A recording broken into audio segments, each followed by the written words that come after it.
In this video, we're going to discuss three aspects of sprinting which dictate whether or not you'll run fast. By the end of this video, you'll have an understanding of what these three factors of speed are, so you can go about training them and run faster than you ever have. Before we get started, much of this is based on recent research by Ken Clark, which you can find linked below in the description. The first quality you need to develop and exhibit in sprinting is a high thigh angular velocity in both hip flexion and hip extension. Thigh angular velocity is essentially the velocity of your thigh as it moves through the gait cycle, and it shows a very strong relationship with running speed and force production. A sprinter must be able to rapidly flex the hip to bring the leg forward once they leave the ground, as well as rapidly extend the hip once peak hip flexion has been achieved. This aggressive forward swing of the leg allows for a higher stride frequency, while also loading the hip extensors eccentrically, which can then take advantage of the stretch shortening cycle and reverse downward to the ground very quickly. Once the leg has reached peak hip flexion, the leg must reverse down toward the ground as fast as possible. The higher the angular velocity the thigh is able to achieve during swing phase hip extension, the higher the vertical velocity the foot will reach at touchdown. This vertical velocity of the foot, which results from a high thigh angular velocity during the swing phase, is in large part what generates the large forces we see produced when we sprint. We don't produce a lot of force because we can push ourselves off the ground very aggressively. It's more that we produce a lot of force in the ground because of how fast our foot hits the ground. The faster you swing a hammer into a nail, the more force you will apply to the nail. In this case, our leg is the hammer and the ground is the nail. Put simply, to run fast, you must be able to swing your legs faster into the ground and off of the ground throughout the entire gait cycle.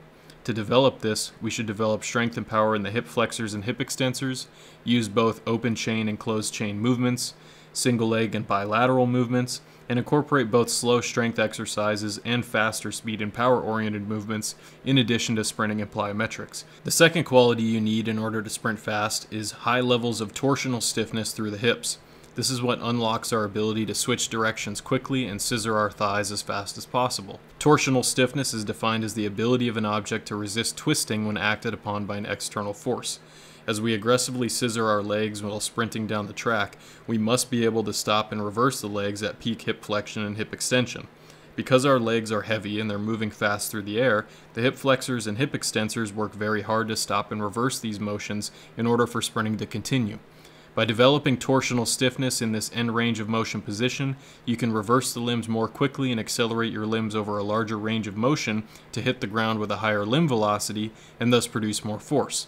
To develop torsional stiffness, specific exercises such as isometric or oscillatory movements in a split stance, split leg plyometrics, and alternate leg bounds can be used in addition to traditional strength work such as step-ups or lunges. The third factor that you need to develop if you want to run faster is vertical stiffness, particularly at the ankle joint. Vertical stiffness allows for high forces to be produced within short ground contact times, as a stiff leg at ground contact allows you to transfer force into the ground instead of leaking force through compliant joints.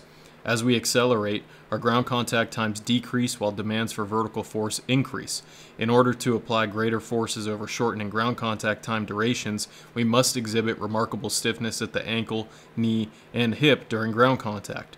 When we sprint, we must be able to produce a large vertical force right when we hit the ground to support our body weight and launch us back up into the air. And by overcoming this demand for vertical force production, we are then able to apply horizontal force to the ground. Vertical stiffness can be developed through hopping, plyometrics like drop jumps, weighted drills, calf raises, hang variations of Olympic lifts, and partial range of motion exercises like quarter squats.